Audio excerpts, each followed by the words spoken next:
Si alguien me hubiese augurado que trabajaría el tema de género hace un par de años atrás, seguramente habría levantado mi ceja y le diría convencida, no me veo haciendo nada en esa materia. Por supuesto, antes de colocarse los lentes de género, una normaliza ser la única mujer en espacios de tomas de decisión, se ríe de los chistes machistas e incluso se atreve a formular algunos. Justifica que las mujeres no ocupen espacio porque no hay o porque no quieren. Sin embargo, poco a poco empecé a hacerme más preguntas sobre la ausencia de mujeres en la política, en la economía, en el área de los hidrocarburos, y una feliz tarde, hace poco comencé a hablar con Egle González Lobato y Sasha Ackerman de estos temas. Empezamos el debate y terminó naciendo el proyecto Mujeres 2030. Hace pocos días, una persona a quien aprecio por su trabajo en beneficio de las mujeres y quien nos acompaña esta tarde, Patricia Valladares, resumió en una frase lo que ha ocurrido en mi proceso de acercamiento a los temas de género. Hay mucho que aprender y que desaprender, me dijo. Estoy bastante acostumbrada a escuchar las múltiples versiones de la misma película. Por eso quise revisar las cifras del Fondo Monetario Internacional sobre la desigualdad de género y contrastarlo con la visión que ofrecen otras organizaciones como Oxfam, entre otras. Quería descubrir si la brecha de género guardaba alguna relación con la estabilidad macroeconómica y, por supuesto, con la estabilidad política.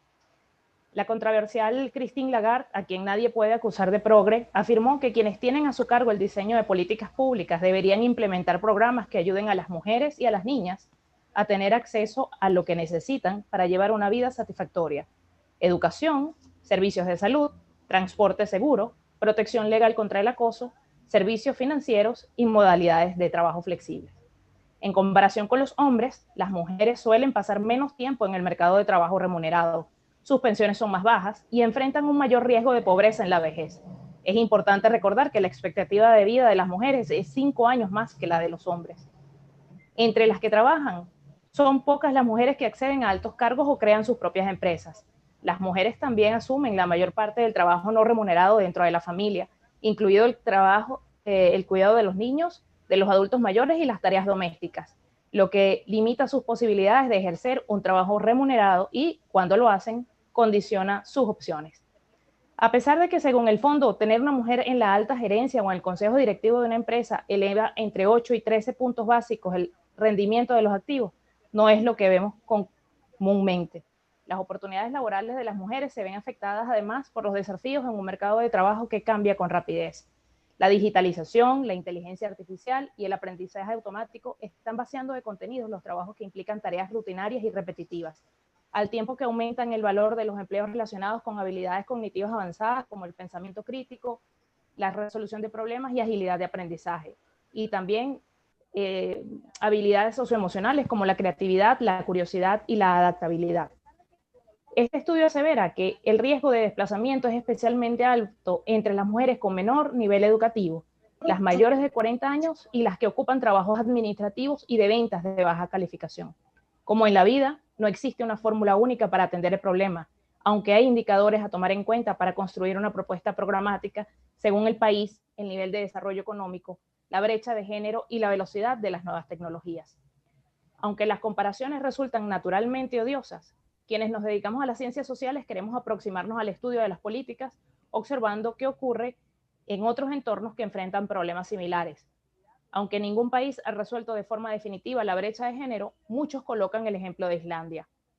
Según su primera ministra, Katrín Jakobsdóttir, la receta que han aplicado ha operado en 2 direcciones: cambios legislativos orientados a la libertad sexual y reproductiva de las mujeres, leyes de igualdad y cupos de género en las direcciones de empresas. Además, han asumido políticas muy costosas en términos económicos.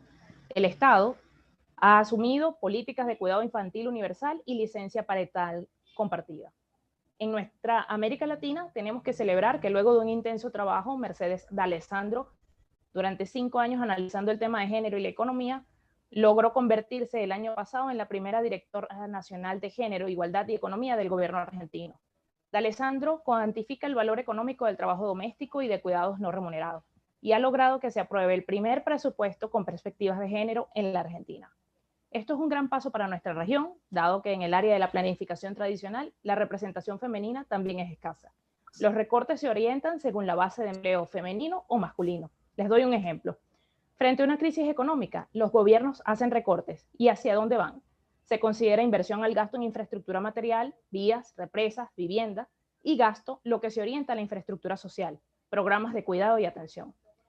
El Fondo Monetario Internacional estima que la pérdida por la falta de participación económica de las mujeres va del 10% del PIB en las economías avanzadas a más del 30% en Asia Meridional y Oriente Medio. Ahora bien, aunque acertadamente Bob Kennedy mencionó acerca del PIB hace 53 años, que era un indicador que medía todo, excepto todo aquello por lo que merece la pena vivir, aún el PIB indica cuán lejos estamos de alcanzar, cerrar la brecha de género. Falta menos de una década además para llegar a las metas de los ODS. Se requiere un impulso superlativo para avanzar en sustituir el ciclo horroroso por un ciclo virtuoso. He llamado ciclo horroroso a ese loop que hace que una mujer quede excluida dentro de la planificación económica y permanece en la pobreza aunque luche toda su vida con todas sus fuerzas, reproduciendo en su entorno mayores carencias y traspasando una mezcla de impotencia y resignación a las otras mujeres de la familia. A mayor pobreza, mayor inestabilidad política. En ambientes de gran incertidumbre, lo primero en huir es la inversión privada. Con ello, se generan menores fuentes de empleo. Aumenta la informabilidad y más mujeres aceptan empleos subpagados y sin seguridad social, replicando ese ciclo horroroso. Para impulsar un ciclo virtuoso es necesario un compromiso ideológico, un programa político e incidir y promover acciones desde los gobiernos, el sector privado y los actores sociales. Las invito a trabajar para desafiar los estereotipos en provecho de la humanidad e impulsar el desarrollo en condiciones de igualdad. Vamos a escuchar ahora a Paola Onzaga, nuestra invitada de Mujeres Exitosas de Latinoamérica.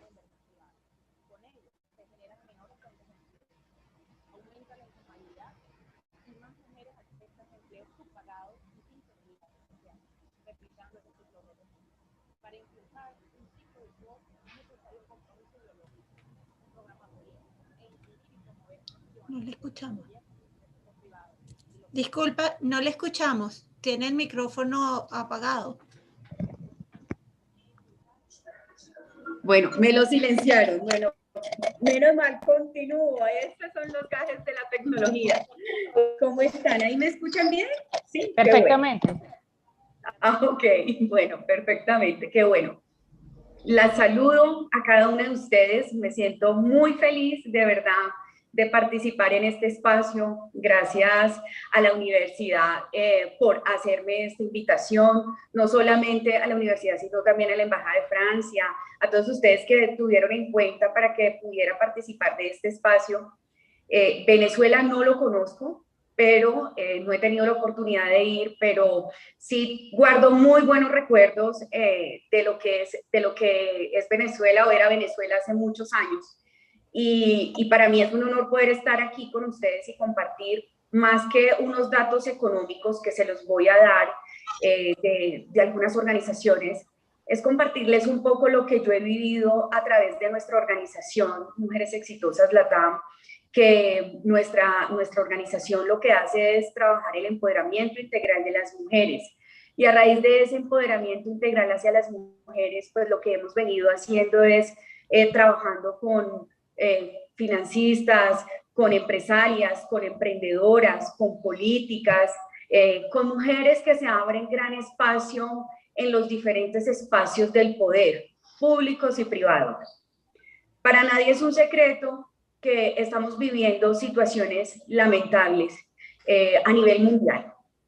Yo no voy a especificar exactamente lo que estamos viviendo, lo que viven ustedes en Venezuela, porque más que nadie, pues ustedes lo tienen que vivir en carne propia. Y más allá de eso, poder darles un mensaje, más que esos datos, como les decía, es qué estamos haciendo nosotras como mujeres, qué estamos haciendo las organizaciones por esa brecha que tenemos las mujeres frente a la economía. Como lo decía Aine, realmente sí hay unas brechas que se están dando muy grandes. Tenemos problemas en cuanto a la paridad salarial. Hay unos datos que ya los mencionaba el Fondo Mundial Económico el año pasado, donde decía que teníamos 200 años para encontrar esa paridad salarial entre hombres y mujeres. Y eso lo decía cuando no nos encontramos frente a la pandemia. Ahora imaginémonos nosotras que estamos viviendo no solamente la crisis económica, sino la crisis de la pandemia, de lo que estamos viviendo en estos momentos. Esos problemas que se han venido dando, de esa crisis económica, de esos problemas que se vienen generando a las mujeres, pues quiero dar unos punticos antes de entrar a lo que ya les decía, unos puntos específicos y unos datos específicos que es importante que nosotras tengamos en cuenta. Se dice que por lo menos en cuanto a la crisis económica de Venezuela, ha dejado millones de personas en condiciones adversas en el 2019. Se dice que 9 de cada 10 venezolanos vivían por debajo del umbral de pobreza. Y específicamente esto ha llevado a que más de 5 millones de personas salgan de Venezuela en busca de un mejor futuro. Yo tuve la oportunidad de realizar una investigación, hice un máster en Derechos Humanos en España y tuve la oportunidad de realizar, como les decía, una investigación sobre la inserción sociolaboral de las mujeres inmigrantes.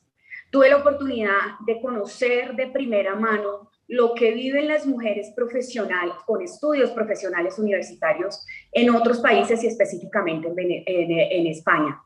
Y pues esta investigación se hizo de diferentes países, pero voy a detenerme por el caso que nos ocupa en Venezuela. Muchas de estas mujeres, quienes han sido inmigrantes, saben la situación a la que se enfrentan, ¿sí? Se dice y se estipula que que al menos el 40% de esas personas que salen o que cruzan las fronteras son mujeres. Sabemos que a nivel mundial nosotras como mujeres representamos más del 50% según la población, según los datos que hay de la población a nivel mundial. Son 7.700.000 de personas que hay en el mundo. Entonces, nosotros representamos ese porcentaje, más del 50% que somos mujeres. ¿Qué es lo que tenemos? ¿Qué es la responsabilidad que nosotras como mujeres tenemos sobre esos datos? Tenemos unas responsabilidades grandísimas, no solamente por el ejercicio que estamos haciendo, ¿sí? Por las labores que estamos desempeñando, sino también por ese acceso que nosotras, las mujeres, que de alguna u otra forma estamos llegando a esos grados de poder, que podemos dirigir empresas, que podemos estar en cargos políticos, lo que estamos haciendo frente a otras mujeres. ¿Qué posibilidades nosotras también le estamos brindando a esas otras mujeres? Como les decía, tenía ahí el dato, son 7.700 millones de personas en el mundo. Y como les decía, nosotros representamos el 50% de ese porcentaje, de ese informe.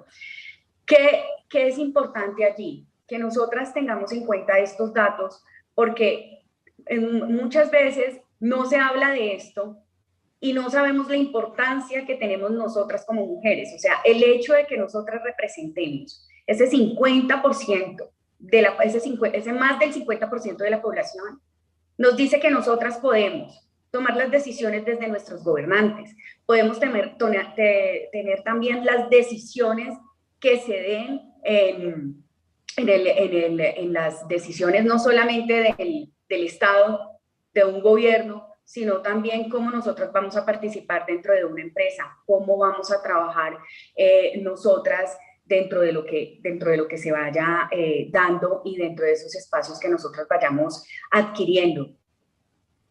Hay 193 países en el mundo y solo de esos 193 países, solo 10 están gobernados por mujeres en este momento.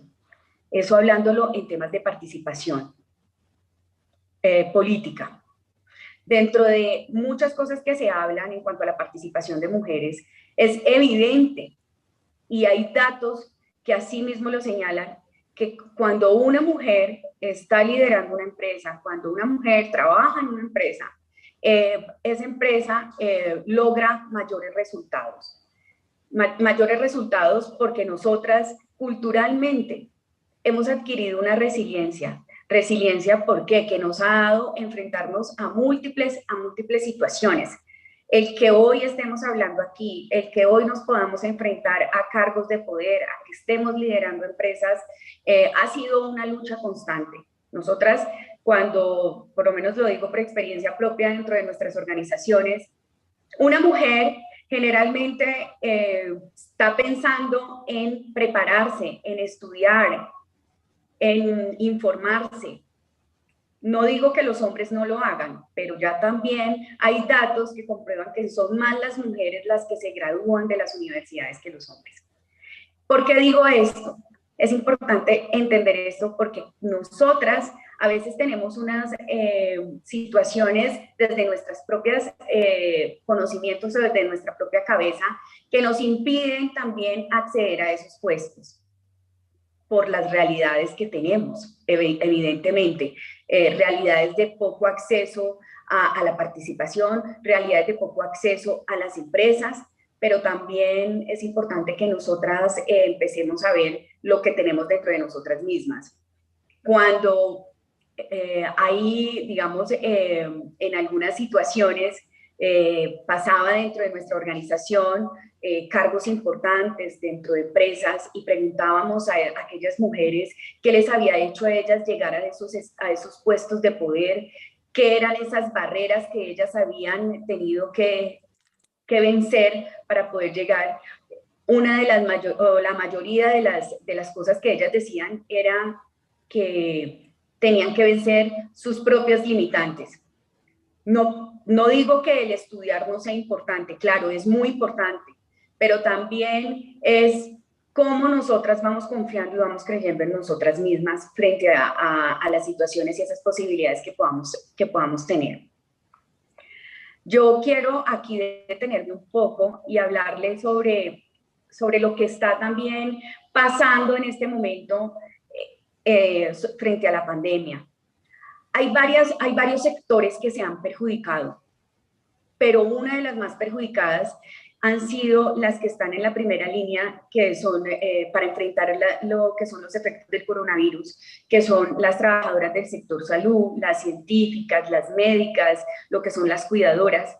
Hay un dato, según de la ONU, que ellas ganan un 11% menos de lo que globalmente ganan los hombres en comparación a estas labores. Y ellas son las que están siendo más afectadas en este momento frente a eso.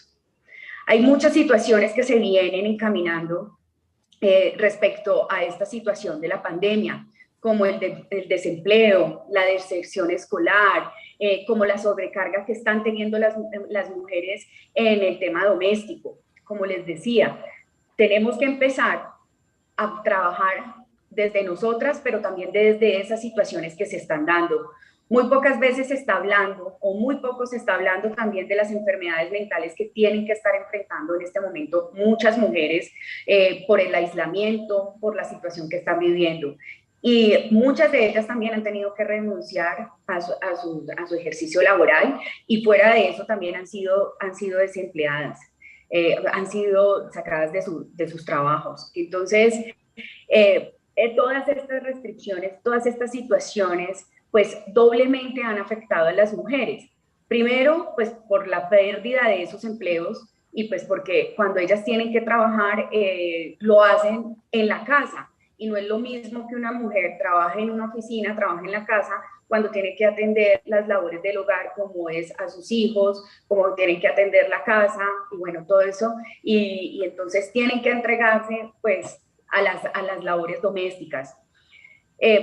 Todo esto ha generado que se haga un retroceso muchísimo mayor frente a las mujeres.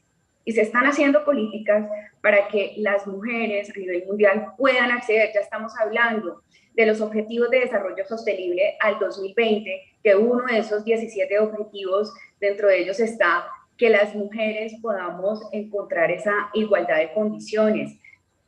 Y para eso venimos trabajando, pero eso debe ser un trabajo conjunto, debe ser un trabajo conjunto para que podamos lograr ese objetivo que tenemos. Pero primero, para lograr ese objetivo, tenemos que visibilizar las situaciones por las que nos estamos enfrentando, las situaciones a las que nos enfrentamos las mujeres.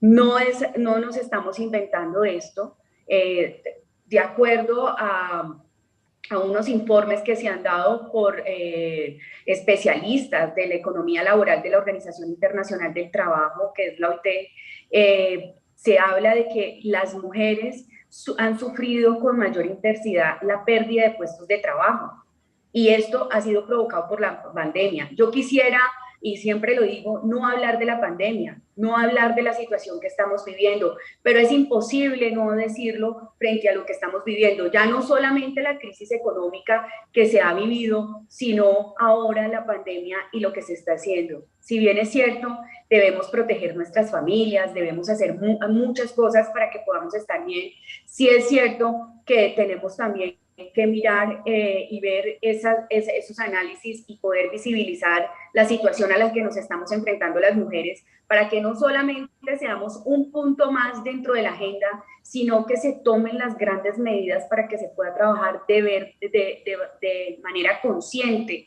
y consecutiva frente a estas brechas que nosotras las mujeres estamos enfrentándonos no solamente por las desigualdades, no solamente porque en muchos sectores existe el machismo, sino también por todas esas situaciones que estamos viviendo. Y si lo hablamos, como les decía anteriormente, de la oportunidad que tuve, de la investigación que hice, la mayoría de mujeres que se encontraban en España, de la investigación que realicé, son mujeres preparadas, mujeres capacitadas, mujeres con estudios profesionales muy importantes, que se está perdiendo ese capital económico, que es importante mirar y poder ayudar a esas mujeres para que ese capital económico que tenemos de esas profesionales que tenemos en diferentes países podamos beneficiarnos, y no solamente beneficiarnos ese país que la recibe, sino también pues el mundo entero, y pues puedan poder seguir ejerciendo y sacando adelante pues sus propios proyectos. Ya para finalizar, creo que ya tengo que ir finalizando. Como les decía, tenemos unas cifras muy claras, pero también frente a esas cifras que tenemos también existen unos estereotipos que se han creado dentro de las mismas organizaciones, pero además de las mismas organizaciones por nosotros mismos, que son esos estereotipos. Cuando una mujer va a dirigir una empresa, cuando una mujer va a liderar, tenemos un sesgo frente a esas mujeres que van a liderar esas grandes empresas. Pensamos que las mujeres son débiles, ¿sí? Pensamos que las mujeres no pueden ejercer esos cargos fuertes. Pero también en contrapartida de eso se dice que las mujeres son más honestas, o que también se piensa que cuando una mujer llega a un espacio de poder, a dirigir una gran empresa, una compañía, a ser directora o a trabajar en uno de estos espacios, ya sea público o privado de poder, se piensa siempre que hay un hombre que está detrás de ellas manejándola o manipulándola, que la mujer no puede hacerlo sola. Todos estos estereotipos lo que hacen es que se reduzcan las posibilidades de nosotras como mujeres seguir accediendo a esto. Las mujeres tienen diferentes luchas o formas de ejercer el poder, es cierto, y en eso tenemos que trabajar muchísimo. ¿Por qué?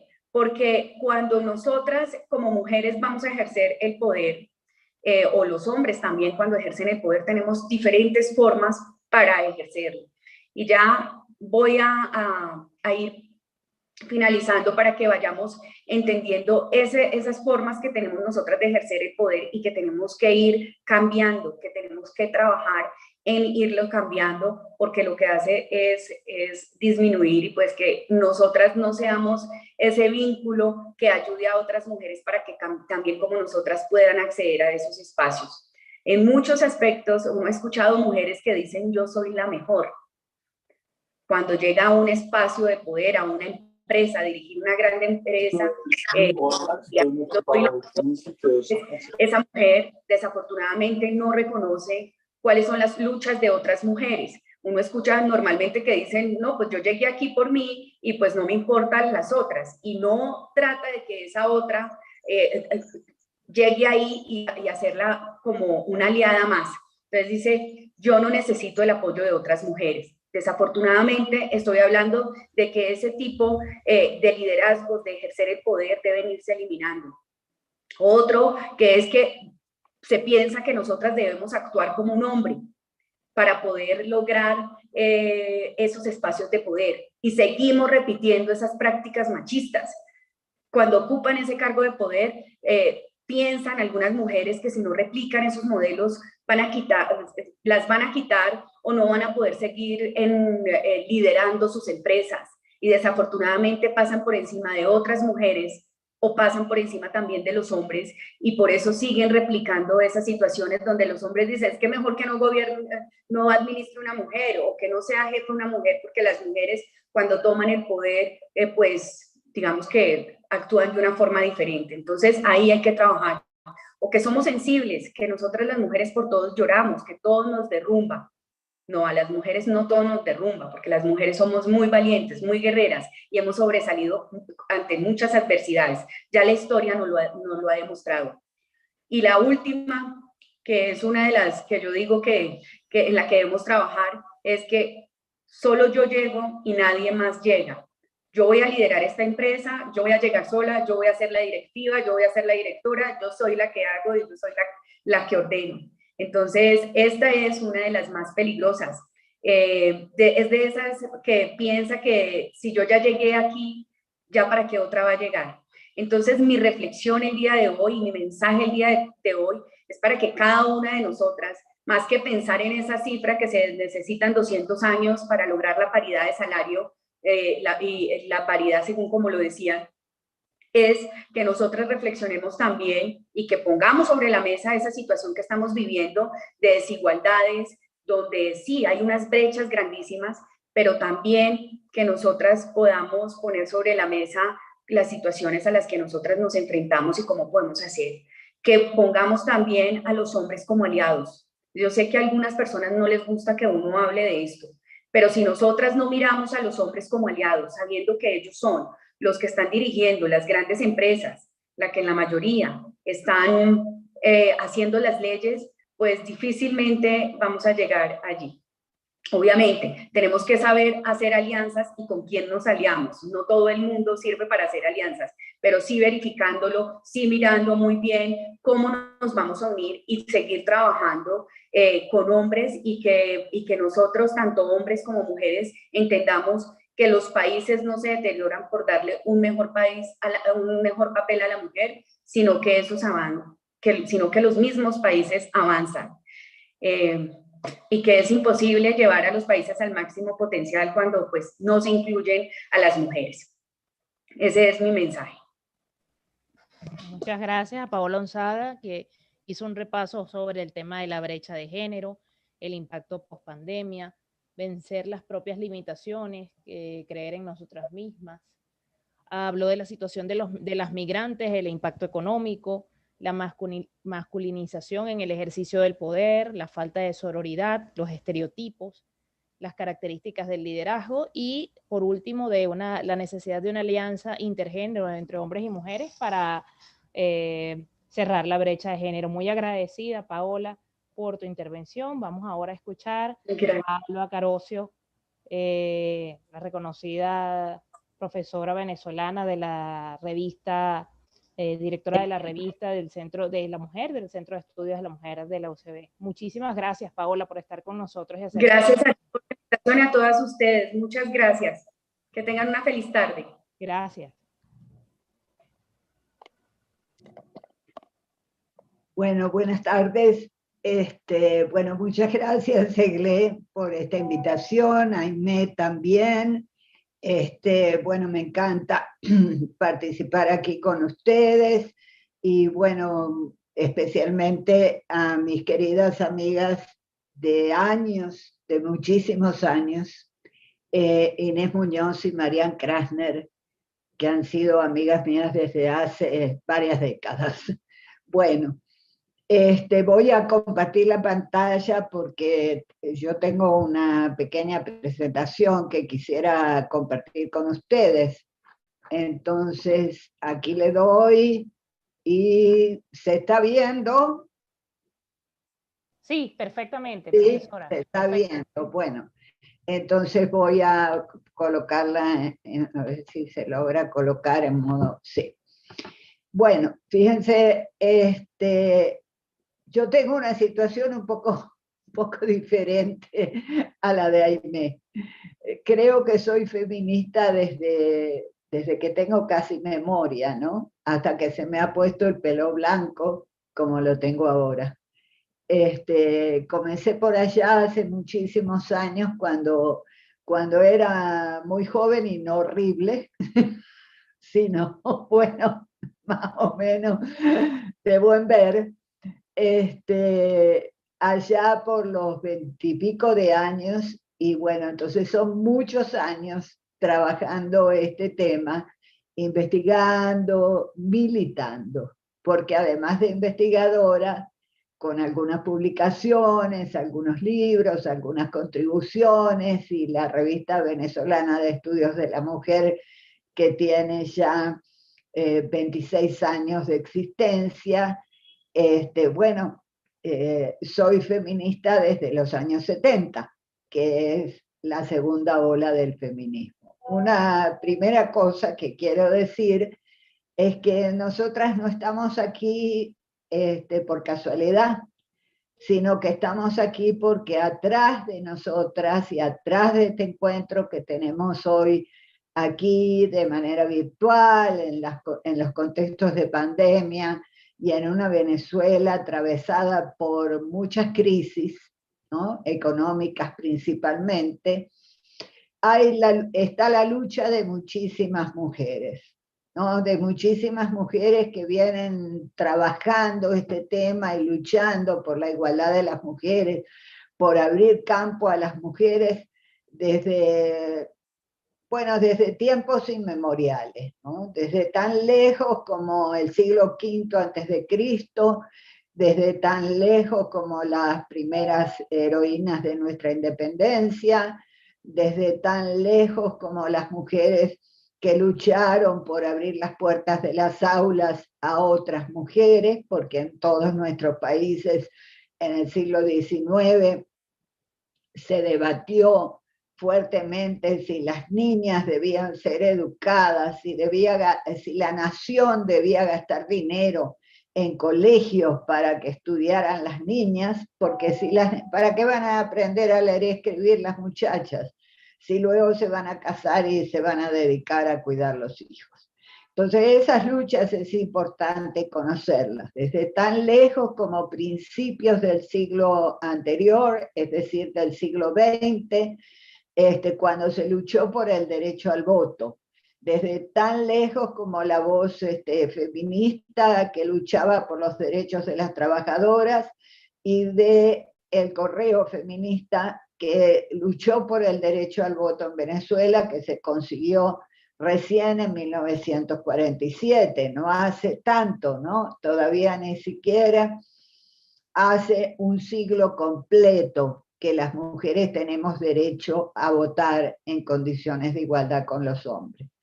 Y desde tan lejos como yo misma vengo, del feminismo de la segunda ola, cuando descubrimos por allá en los años 70 que votar no era suficiente, sino que también era necesario ser elegida, era necesario que se abrieran las puertas de las universidades y era también necesario que se lograran los derechos sexuales y reproductivos, es decir, que las mujeres tuviéramos derecho a ejercer nuestra sexualidad con toda la libertad, así como la tenían los hombres.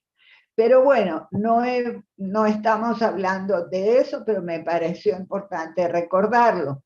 Incluso plantear que de esa segunda ola nace el Centro de Estudios de la Mujer de la Universidad Central, que es el único centro de estudios de las mujeres, de género y de feminismos que existe en el país. Fue fundado en 1992 y su revista comenzó a publicarse en 1996 por la iniciativa de un grupo de mujeres universitarias, que éramos las primeras que habíamos entrado a las universidades, y por la sensibilidad de un rector como fue Simón Muñoz.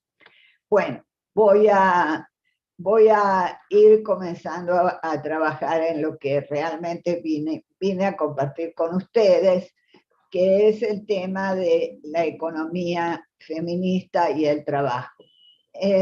Hoy en día tenemos una corriente importante dentro de la economía, que es la economía feminista, que surge a partir de los años 60 con una fuerte crítica a dos paradigmas que imperaban dentro de la economía. El paradigma neoclásico, que planteaba los roles tradicionales de género, es decir, que veía a las mujeres en la economía como las guardianas del hogar, como las mujeres, es decir, lo que se llama la división sexual del trabajo.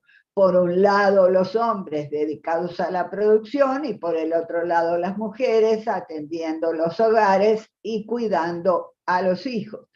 De hecho, en los años 70, por ejemplo, las Naciones Unidas desarrollaron una serie de políticas y avanzadas sobre el desarrollo, y tratando de impulsar el desarrollo en los países considerados en ese momento subdesarrollados, que son los países del sur, América Latina, África y algunas partes de Asia, considerando que las mujeres podían ser un vehículo para el desarrollo. ¿En qué sentido? Por ejemplo, si se convencía a las mujeres que tenían que vacunar a los niños, la salud iba a ser mucho mejor. Si se indicaba a las mujeres y se las formaba para mantener una buena alimentación en el hogar, los niños iban a crecer más fuertes, iba a aumentar la expectativa de vida. Eso fue lo que se llamó las mujeres en el desarrollo, que fue, digamos, una opinión que mantuvo Naciones Unidas hasta aproximadamente los años 90. Como veremos, actualmente ha cambiado muchísimo esa opinión, porque justamente como se llama la organización que organiza este evento, Agenda 2030, Grupo 2030, hoy en día tenemos los Objetivos de Desarrollo Sostenible, que son, de los cuales el número 5 es la igualdad de género. O sea que ese trabajo que las feministas hemos ido desarrollando también penetró en las mentes y en las ideas de Naciones Unidas, y por eso la agenda tiene como uno de sus objetivos principales la igualdad de género, porque es claro que no hay posibilidades de desarrollo sin que haya igualdad de género. También la economía feminista insurge contra la economía marxista, que reduce a la economía social a una división entre producción y reproducción, considerando que lo que impulsa el desarrollo y lo que impulsa el bienestar de las naciones es la producción, mientras que la reproducción simplemente es algo que se realiza en los hogares y cuyo objetivo principal es mantener la vida, pero no le da la importancia de vida. Contra esos dos paradigmas, contra la división sexual del trabajo, que se ubica dentro de la economía neoclásica, y contra la división entre producción y reproducción, insurge o aparece la economía feminista. ¿Cuáles son los temas importantes de los que se ocupa la economía feminista? El trabajo doméstico, la discriminación laboral de las mujeres, sobre las cuales hablaron las dos compañeras que me antecedieron en la palabra, los problemas de la relación entre los estereotipos de género y el desarrollo, como vemos, sobre ese punto se ha trabajado muchísimo y hoy en día Naciones Unidas, incluso Fondo Monetario Internacional, OEA, en fin, todos los organismos de cooperación y todos los organismos multilaterales están muy claros que sin igualdad de género no hay posibilidades de desarrollo.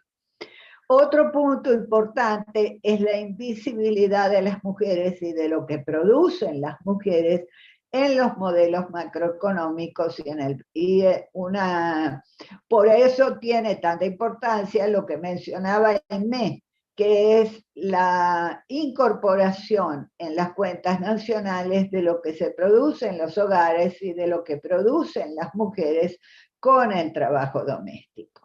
Y luego, otro tema importante de la economía feminista es la ecología y la conservación de los recursos en una corriente muy importante que es la corriente ecofeminista. Muy bien, voy a ver qué me pasa, que no avanza.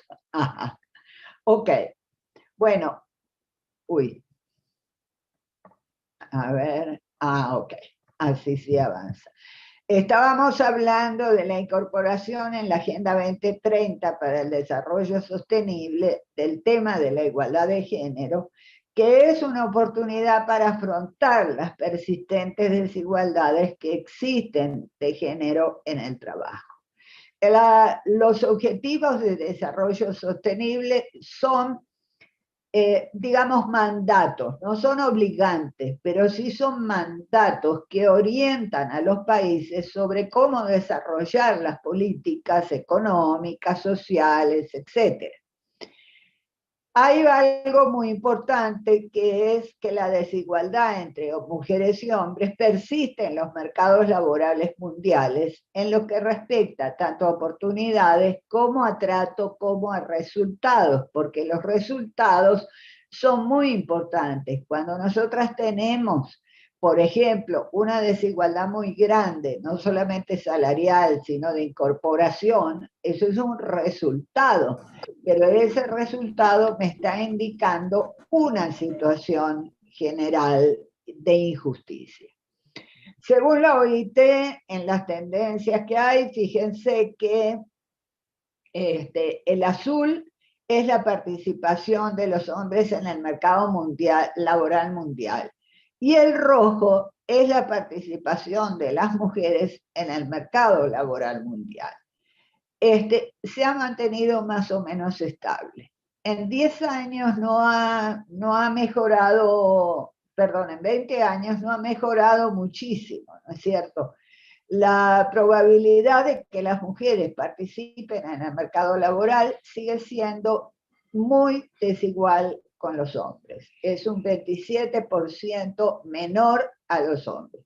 Y ojo que aquí en este gráfico que estoy mostrando está incluido tanto el mundo desarrollado, donde hay una incorporación un poquito más pareja, y el mundo menos desarrollado, como es el mundo del sur, que tampoco podríamos decir que en el mundo desarrollado ya está lograda la igualdad de género, para nada, ¿es cierto? Sino que lo digan las españolas con toda la violencia que sufren, ¿no es cierto? España es un país fuertemente atravesado, por ejemplo, por la violencia contra las mujeres.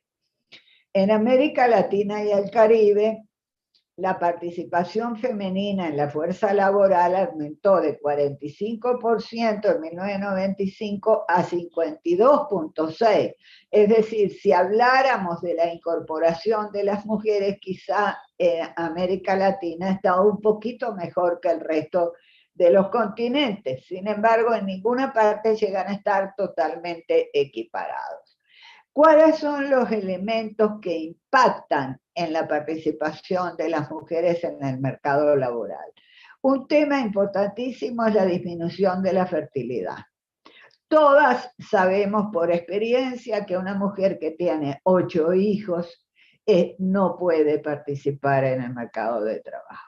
Porque el mandato de género le obliga a atender a sus hijos, a menos que tenga fortuna, ¿no? Ni siquiera una situación profesional buena, no, que tenga fortuna, porque atender 8 hijos es una tarea, bueno, bastante demandante. Entonces, lo que ha ayudado, indudablemente, y por eso los derechos sexuales y reproductivos no pueden separarse demasiado de lo económico, lo que ha ayudado indudablemente a una mayor participación de las mujeres en el mercado de trabajo es la disminución de la fertilidad. Y por eso motivo también en nuestros países, en Venezuela en particular, que tenemos una proporción de embarazo adolescente muy alta, esa es una rémora muy importante para la incorporación de las mujeres al trabajo. Cuando una muchacha de 16 años queda embarazada y tiene un hijo, seguramente tiene que dejar la escuela y se limitan enormemente las oportunidades de incorporación. Un segundo elemento que indudablemente tiene una gran importancia, un impacto en la incorporación de las mujeres al trabajo, remunerado, porque trabajar hemos trabajado siempre, ¿no? No quiere decir que las amas de casa no trabajen, las amas de casa trabajan y mucho, ¿no? Y muchas horas. Es el mejoramiento de la educación. Es decir, las mujeres hoy en día, por ejemplo, en Venezuela, somos 7 de cada 10 graduados en la universidad. En algunas carreras son una total mayoría. Por ejemplo, en la UCB, trabajo social, las carreras sociales tienen casi un 90% y algunas un 100% de graduación de muchachas. Es mucho menor en las carreras que tienen que ver con la ingeniería, con el petróleo, etcétera, ¿cierto? Y otro elemento que impacta fuertemente en la incorporación de las mujeres al trabajo es el aumento de la provisión de cuidados infantiles. Países donde no hay provisión de cuidados infantiles, las mujeres se ven obligadas a retirarse del trabajo. Y ese ha sido uno de los motivos por los cuales en esta etapa de pandemia ha habido una disminución en todas partes del mundo, no solamente en Venezuela, de la incorporación de las mujeres al trabajo, porque el hecho de que las escuelas cierren y que sean ahora las madres las que tienen que acompañar las tareas de los hijos y estar vigilantes y estar en la casa y dedicarse al cuidado de los hijos ha sido digamos, un elemento central en lo que es el retiro de muchas mujeres del trabajo. Y es por eso que cuando estaba también planteando que Finlandia, Noruega, que son los mejores países, Noruega, Suecia, hay un estudio muy interesante que habla de cuáles son los mejores países para ser madre. Y bueno, son los países nórdicos. ¿Y por qué? Porque tienen cuidados infantiles. ¿Y por qué las madres se pueden incorporar al trabajo? Porque tienen cuidados infantiles. Si no hay cuidados infantiles, las mujeres en edad reproductiva muy difícilmente tienen que escoger carrera o maternidad. Muy bien. Las mujeres tienen más probabilidades de estar desempleadas que los hombres y las tasas mundiales, espérenme que voy a ver si puedo correr aquí que me está tapando. Las mujeres tienen más probabilidades de estar desempleadas que los hombres y las tasas de desempleo son el 5.5% en el caso de los hombres y 6.2% en lo que respecta a las mujeres. Estas cifras que estoy dando son cifras mundiales, ¿no? Es decir, lo cual indica que la desigualdad de género no hay prácticamente país que esté exento a la desigualdad de género, como no hay país que está fuera del patriarcado, del sistema patriarcal. Ahora bien, cuando nosotros vemos por continentes, ¿no es cierto?, cuáles son, digamos, la incorporación de las mujeres al trabajo en el empleo no agrícola, ¿no es cierto? Pueden ser, fíjense ustedes que hay algunos países, ¿no es cierto?, en los que la incorporación de las mujeres es hasta más. Ahora, eso no quiere decir que sea un empleo, ¿no es cierto?, un empleo con todos los beneficios, un trabajo con todos los beneficios. Por ejemplo, en el África subsahariana, que nosotros tenemos una idea de que no, las mujeres africanas pues están muy mal, no, las mujeres africanas están muy incorporadas a la economía porque manejan los mercados. Sin embargo, eso no quiere decir que tengan seguridad social y que tengan, digamos, un bienestar, sino simplemente que el rol de incorporación de las mujeres en el África subsahariana es muy, muy importante. ¿No es cierto? Entonces, bueno, fíjense, en América Latina también hay países donde uno puede ir, por ejemplo, voy a ponerles de ejemplo Bolivia, todos los mercados populares están manejados, están a cargo de las compañeras de los pueblos originarios. Las mujeres, a su vez, están sobre representadas como trabajadoras familiares o en ocupaciones como los trabajadores domésticos, que son más propensos a estar en condiciones de trabajo informal.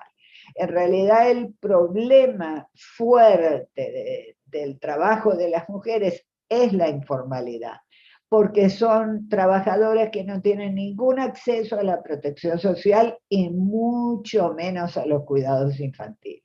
¿No es cierto? Nosotras ahora estamos en tiempos de pandemia, pero ustedes deben recordar perfectamente las compañeras que eran vendedoras informales en varias zonas de Caracas, y muchas de ellas tenían sus bebés durmiendo abajo de los mesones donde ponían la mercancía. ¿Por qué? Porque, bueno, porque es un trabajo que no tiene ningún tipo de protección social.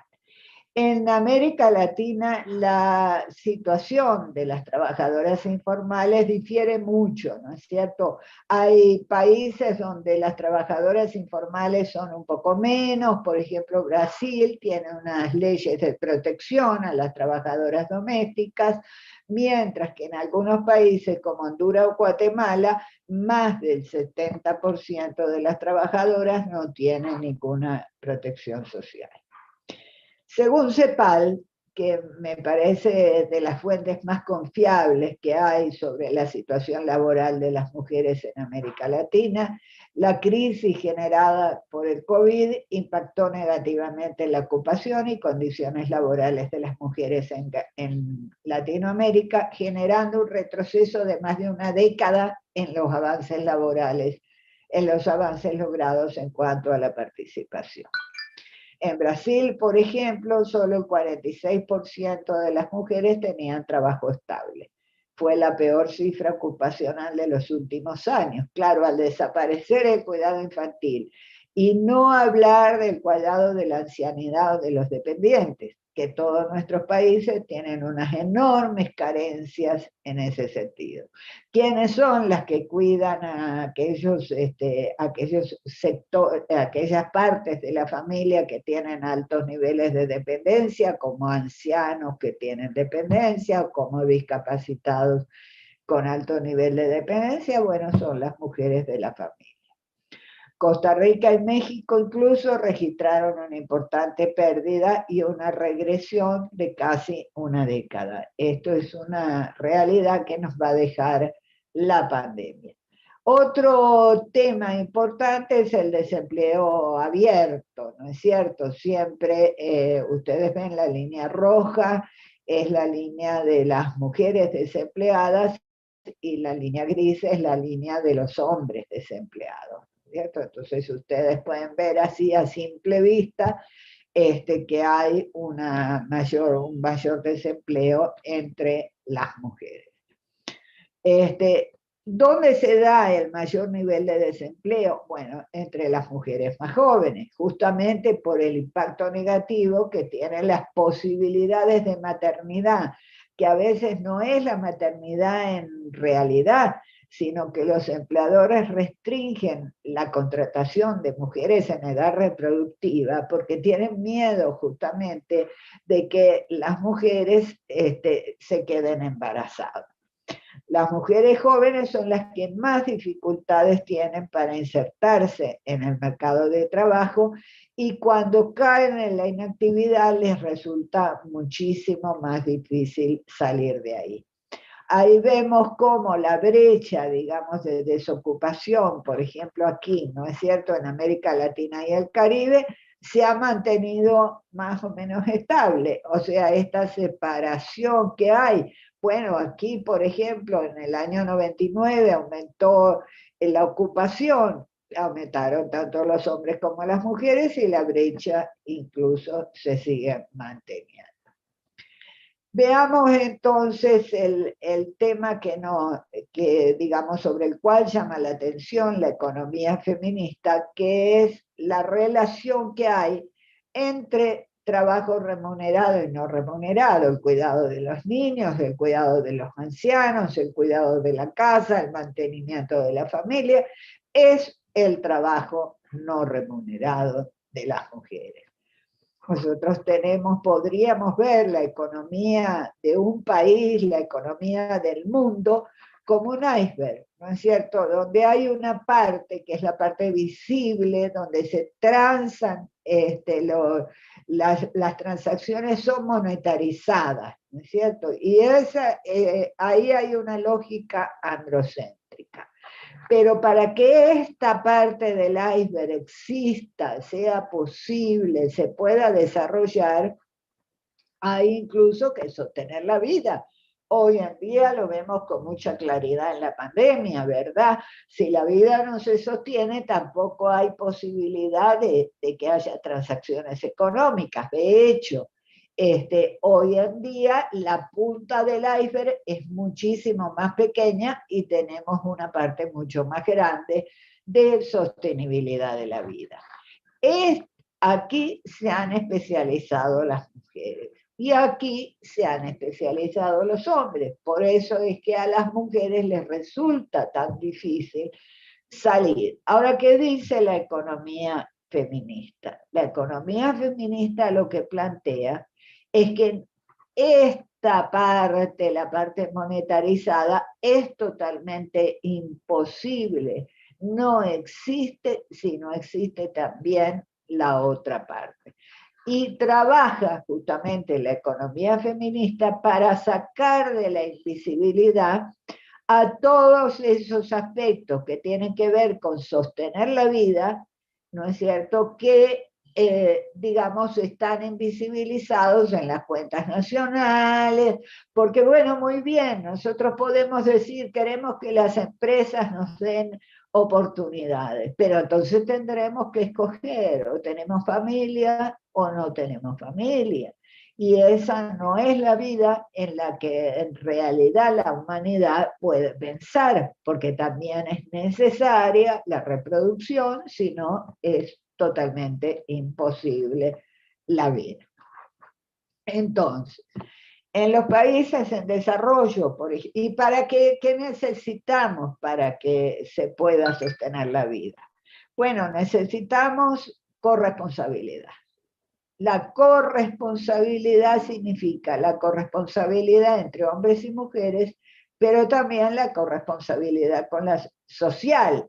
Es decir, cuando, por ejemplo, se dice que en los países nórdicos es muchísimo más incorporación de las mujeres, es porque la sociedad ha apoyado el cuidado de la vida que se realiza en los hogares. Hay no solamente sistemas remunerados y las propias mujeres quieren acogerse, sino que hay sistemas socializados de cuidado de la vida y eso ha sido sumamente importante. Es decir, por ejemplo, en esta pandemia Suecia no ha cerrado las escuelas, ¿no? Y eso es muy importante porque eso permite mantener la economía. Uy, discúlpenme que parece... Disculpa que estoy en una charla. Yo no sé por qué me sonó el teléfono. Bueno, ok. pero no se necesita solamente corresponsabilidad entre los compañeros, los hombres y las mujeres y la sociedad. Se necesita también servicios e infraestructura. Una de las dificultades por las cuales las mujeres se retiran también de los espacios de trabajo es porque la infraestructura es compleja. No es lo mismo llegar a tu casa, prender la cocina y tener gas, a tener que salir a cazar una bombona. O tener agua corriente disponible en la cantidad que la necesites, por supuesto, cuidándola, porque el agua no se desarrolla, es un bien no renovable, pero no es lo mismo tener agua corriente disponible todo el tiempo a no tenerla. Por eso infraestructura y servicios son indispensables y no puede haber incorporación de las mujeres si los servicios no son buenos, si no hay una buena estructura. Ok, servicios tiene que ver con agua, saneamiento, electricidad, carreteras, transporte, etc. Todos sabemos lo que son servicios. Cuanto peores son los servicios, más tiempo hay que dedicar al trabajo de sostener la vida. ¿No es cierto? Entonces, una de las graves dificultades de los países en desarrollo es que los servicios no funcionan. Entonces eso hace una barrera muy fuerte a la incorporación de las mujeres al trabajo. Entonces veamos acá el rojo, lo que está en rojo, es el trabajo no pagado de las mujeres y de los hombres. Por ejemplo, aquí tenemos en los países en desarrollo, esta barra es la de las mujeres y esta barra es la de los hombres. Fíjense la cantidad de tiempo que dan las mujeres al trabajo no remunerado y fíjense la cantidad de tiempo que dan los hombres. Y este es el tiempo disponible para el trabajo remunerado y este es el tiempo disponible de los hombres para el trabajo remunerado. Si lo comparamos con los países ya desarrollados, vemos que si bien se mantiene una proporción, digamos, en las mujeres, ¿no es cierto? Que esta es la barra de las mujeres, más alta que la de los hombres, bueno, se equipara un poco más. Y eso se debe a cambios culturales, pero también se debe a una mejor infraestructura en los países desarrollados. Bueno, esta lámina no voy a comentarla porque ya estamos bastante importantes. Creo que lo fundamental lo hemos estado planteando. Finalmente, las brechas, ¿no es cierto? La brecha salarial se debe a la segregación laboral y a la diferencia de tiempo de trabajo.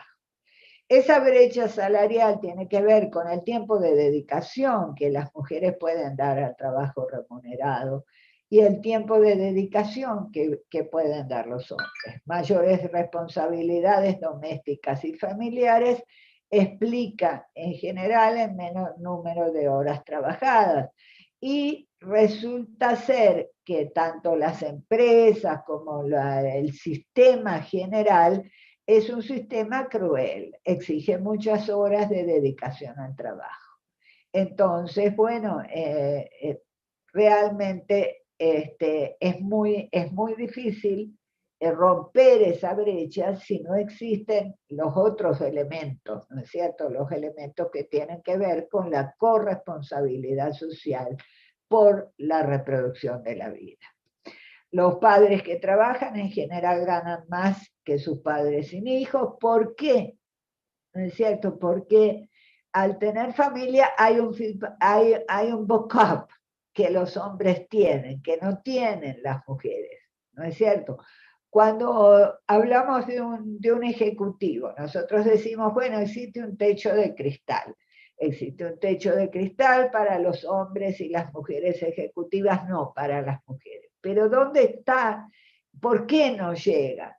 Bueno, entre otras cosas, porque hay un montón de cosas que deben hacer las mujeres ejecutivas para poder llegar hasta allá, y que a veces para una mujer es difícil hacerlo. ¿No es cierto? Como por ejemplo reuniones de negocios que se prolongan hasta las tantas, irse a echar unos palos con los clientes, por ejemplo, y bueno, claro, y eso lo hacen los hombres porque tienen a alguien en su casa que se ocupa del mantenimiento de la familia. Las mujeres están atenazadas, ¿no? Están en la lucha. Y por eso las mujeres prefieren a sí mismas aquellos tipos de trabajos donde la dedicación no tenga que ser tan extremadamente fuerte. Eso se puede ver en la política incluso. Hay algunos países han aplicado leyes de paridad política, y después ha ocurrido que resulta difícil conseguir candidatas. ¿Por qué? Porque las horas de dedicación, el trabajo que tiene que hacer una mujer política, una mujer que se dedica a la política, porque dedicarse a la política implica casi 24 horas de acción, y sin un respaldo, ¿no es cierto? El hecho de que exista una Angela Merkel no hace diferencia, y muchas veces también, como todas sabemos, es muy difícil negociar con la pareja. Si la pareja no tiene la misma actividad, es muy difícil.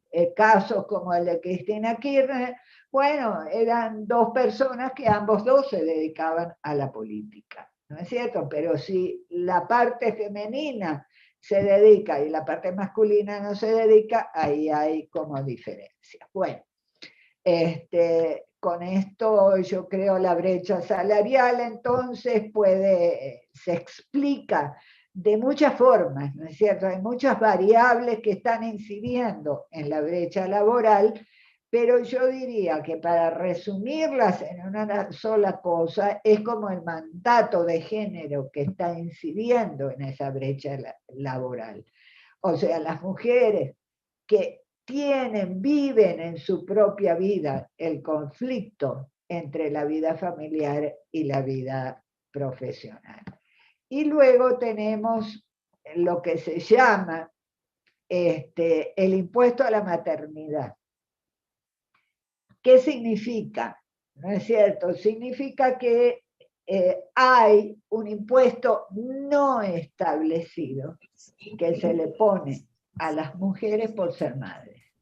Hay un impuesto que se paga incluso antes, porque hay un montón de mujeres que no son madres ni lo piensan ser, pero que la sociedad las ve como posibles madres. Entonces les niega el empleo, les niega el ascenso, les niega muchísimas cosas. Hay pues no invito a la maternidad. Y por eso hay una necesidad de un cambio cultural y de un compartir responsabilidades, lo que llamamos corresponsabilidad. ¿Cuáles son el eslabón perdido? Bueno, el eslabón perdido es las políticas que consideren, ¿no es cierto?, todo ese aspecto, y en eso la economía feminista se ha quedado como ronca de decirlo, que las políticas de empleo y las políticas macroeconómicas tienen que considerar también como parte, sin divisiones, sin usted para allá y usted para acá, no. Tienen que considerar el ciclo completo de la economía, que comienza por la reproducción y la sostenibilidad de la vida, ¿no? No podemos monetarizar sin tener en cuenta que hay una reproducción de la vida y una sostener la vida, para lo cual las sociedades tienen que invertir recursos que se invierten en infraestructura y recursos que deben invertirse en cuidados. ¿No es cierto? Esto es muy importante, sobre todo en el caso, y por eso los países desarrollados son receptores de mano de obra de nuestros pobres países. Cuando la compañera decía que hay un 40% de las migrantes venezolanas, si uno va a hacer un estudio en qué se insertan las migrantes venezolanas y las migrantes latinoamericanas en general, una vez una española perteneciente a la embajada me dijo, mira Alba, cuando tú en España ves un viejito en una silla de ruedas, seguramente que la que empuja la silla de ruedas es una latinoamericana, una hondureña, una guatemalteca, una ecuatoriana y ahora también una venezolana. Que los países desarrollados han hecho, digamos, algunos de ellos han logrado solucionar, digamos, ese problema del cuidado, los que no lo han socializado, con la migración de las mujeres pobres. De hecho, las migrantes mujeres son hasta mejor recibidas que los migrantes varones en Estados Unidos, por ejemplo. ¿Por qué? Porque van a proporcionar una mano de obra para el sector de los cuidados, porque son poblaciones más envejecidas que las nuestras que necesitan cuidados. Cuando ustedes deben haber visto en las noticias simplemente la cantidad de ancianatos, de lugares, digamos, donde estaban recluidos los ancianos, y bueno, ahora salieron mucho a la luz por la cuestión de la pandemia, el 80% de esa mano de obra que son mujeres latinoamericanas. ¿No es cierto? Entonces, ¿qué pasa? Las sociedades tienen que plantearse ese problema y mientras ese problema no se vea de frente, también la desigualdad económica de las mujeres va a continuar, porque el mandato de género, la división sexual del trabajo, hace que siempre se piense que son las mujeres las que deben proporcionar esa parte de la economía. Muy bien, entonces hay ¿qué plantea la economía feminista? Que el derecho al cuidado es un derecho universal de todas las personas, desde la doble circunstancia, desde la circunstancia de personas que necesitan cuidados, necesitan apoyo, y personas que cuidan. Es decir, el derecho comprende las dos caras, ¿no? El derecho a recibir cuidado y el derecho a dar cuidados.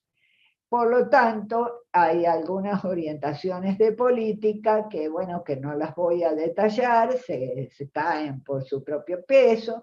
Necesitamos servicios de cuidado, necesitamos conciliar mejor y armonizar mejor las familias y el trabajo remunerado. Necesitamos que haya una diversidad de arreglos familiares. Es muy importante el reconocimiento de la heterogeneidad de la familia. No todas las familias son mamá, papá, hijitos, ¿no es cierto? Tenemos familias constituidas por personas del mismo sexo, tenemos familias extendidas. Es más, aquí en Venezuela el 40% de los hogares tiene por jefa de familia a una mujer. Y si vamos a los sectores populares, esto aumenta al 60%. Todas estas medidas son indispensables para superar la pobreza y, en resumidas cuentas, lo que plantea la Agenda 2020, igualdad de género, es decir, igualdad de derechos entre hombres y mujeres, para lo cual es necesaria la corresponsabilidad social. Bueno, muchísimas gracias y bueno, lo dejo hasta aquí porque si no, no voy a eternizar. Muchísimas gracias a ustedes. Profesora, encantadísima, encantadísima con su exposición. Aquí tomé algunas notas de algunas ideas que me parecen brillantes y que hay que seguir discutiendo, como el tema del embarazo adolescente y las limitaciones que implican para la incorporación en el mercado laboral, que las mujeres en Venezuela somos 7 de universidad, bueno, de quienes estudian en la universidad, los países donde no hay provisión de cuidados infantiles, las mujeres terminan retirándose de sus labores. Por cierto, quiero compartir que viví un caso muy reciente hace 3 meses, 4 meses, lo profesional. Las mujeres en edad reproductiva deben coger carrera o maternidad. Creo que esto es un debate que hay que dar. Cuanto peores son los servicios públicos más necesarios para dedicar a sostener la vida. Las actividades que requieren los altos ejecutivos. Yo siempre conversamos con Egle sobre el tema de la socialización de las mujeres en el espacio laboral.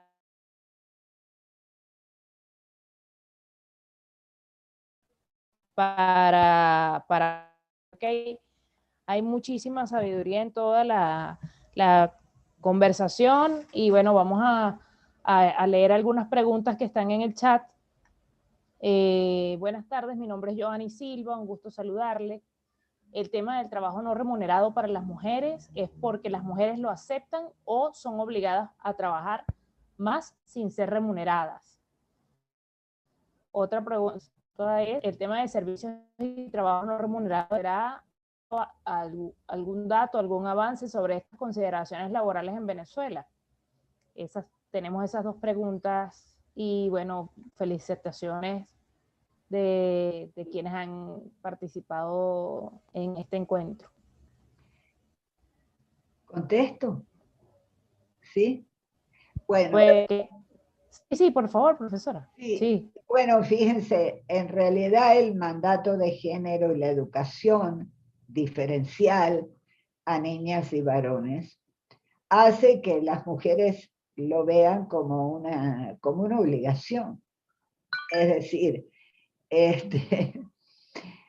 se establece una relación tal, ¿no es cierto?, desde la primera muñeca que se le regala a una niña, desde lo que ve en el modelaje de su casa, que las mujeres sienten una gran responsabilidad por el bienestar de su familia. Y hoy en día, más aún, por el bienestar de las comunidades.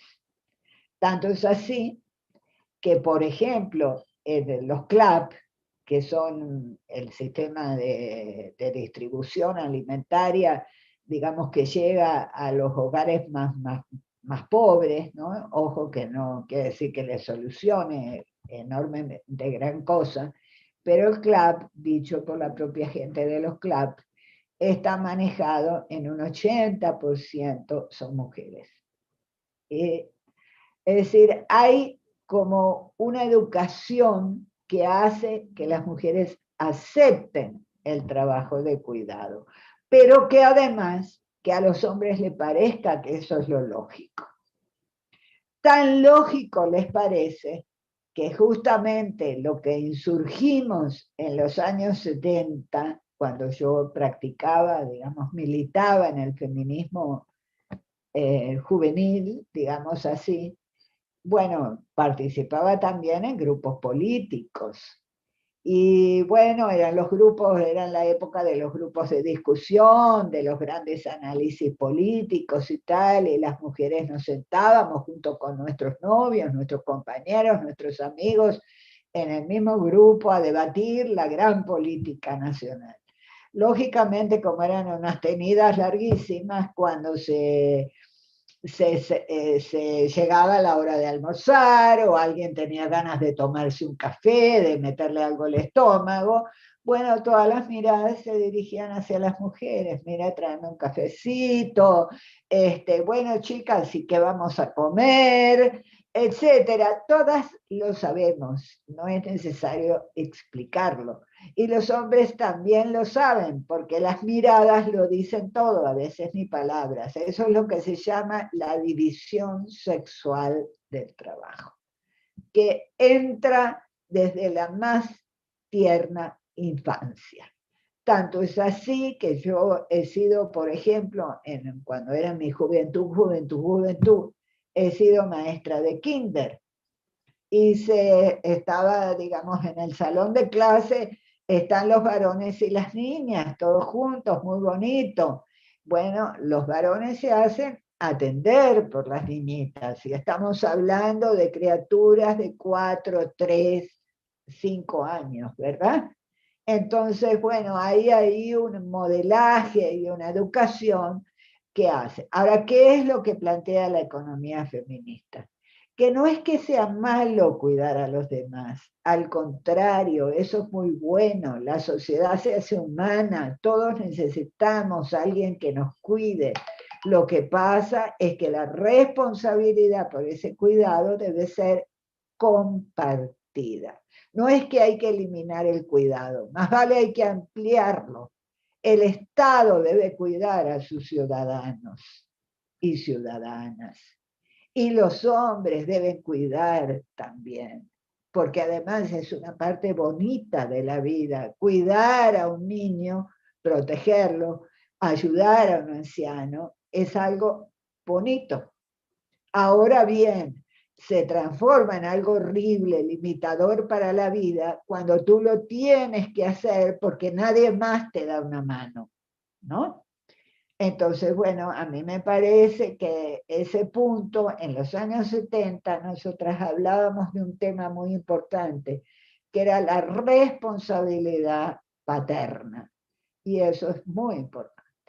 Hoy en día algunas parejas jóvenes lo practican, pero todavía falta mucho. Y había otra pregunta, si se ha avanzado en Venezuela en este sentido. No.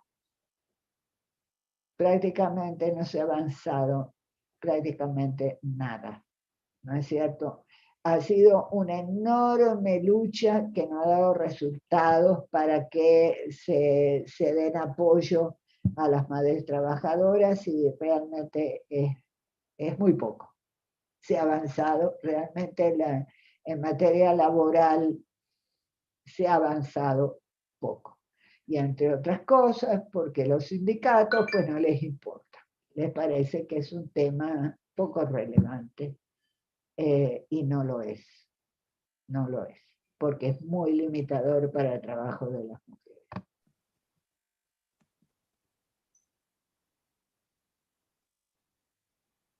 Pregunta para en cuanto a problemas que genera la infraestructura para la inserción laboral de las mujeres, ¿qué opina usted sobre las venezolanas pueden estar en mayor desventaja que las latinoamericanas?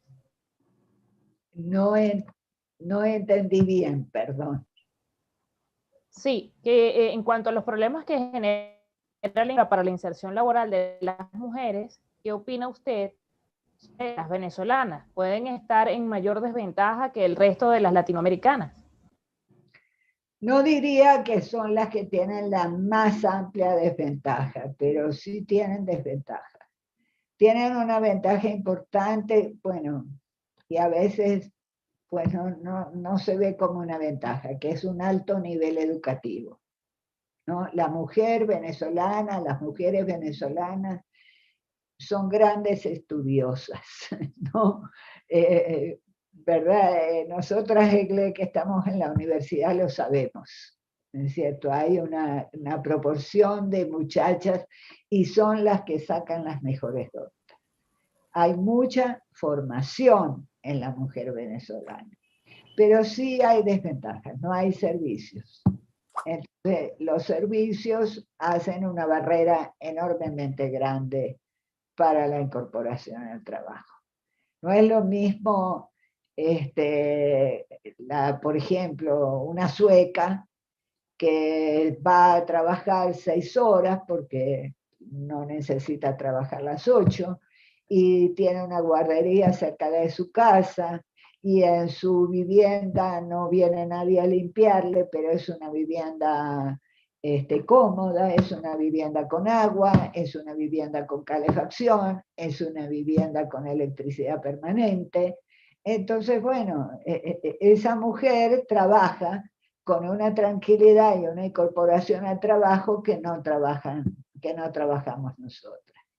Entonces sí hay desventajas. Con respecto a otros lugares de Latinoamérica, comparando, ¿no es cierto?, con otros lugares de Latinoamérica, yo diría que quizá algunos países que además tienen poca población y han adelantado sistemas de cuidado, que son dos, nada más, Costa Rica y Uruguay, tienen mejores condiciones, ¿no es cierto? Mejores condiciones, están trabajando sobre los sistemas de cuidado. Pero posiblemente un poco más Argentina y Chile, pero en líneas generales las latinoamericanas somos unas grandes esforzadas, ¿no? Hacemos mucho esfuerzo y no logramos conseguir grandes cosas, ¿no? Y los gobiernos no se preocupan mucho por dar gran apoyo a las trabajadoras. Bueno, muy agradecida, profesora, por su participación, su intervención. Agradecida también con todos los que disfrutaron de este segundo encuentro del proyecto Mujeres 2030. Les invitamos desde ya para el tercer encuentro, que tratará sobre desafíos post-pandemia e igualdad de género, el próximo miércoles 24 de marzo a las 4:30 de la tarde, hora Venezuela. Nos acompañarán Cora Ruiz Tena, consultora y facilitadora regional especializada en género y juventudes, politóloga por la Universidad Pompeu Fabra de Barcelona, con una maestría en Administración Pública por la Universidad de Buenos Aires, máster en Juventud y Sociedad por la Universidad de Girona, diplomada en Políticas y Sexualidades en América Latina por Flaxo Argentina. Es parte de la red de politólogas. Y también va a estar con nosotros Cintia González Oviedo, fundadora y directora de Bridge the Gap, una agencia consultora en diversidad, igualdad e innovación. Es asesora de políticas de inclusión laboral en el Ministerio del Trabajo y coordinadora del Comité Género y Compliance de World Compliance Association, capítulo argentino. Es fundadora de la comunidad de mujeres en innovación y bueno, nos acompañarán la próxima semana para discutir este tema tan interesante como es desafíos post-pandemia e igualdad de género. A todas, muchas gracias por acompañarnos. Feliz tarde. Muchas gracias. Adelante. Bueno, muchas gracias, saludos a todas. Ahí puse el blog mío, si quieren la presentación pueden entrar ahí y bajar. Muchas gracias. Gracias. albacarocio.wordpress.com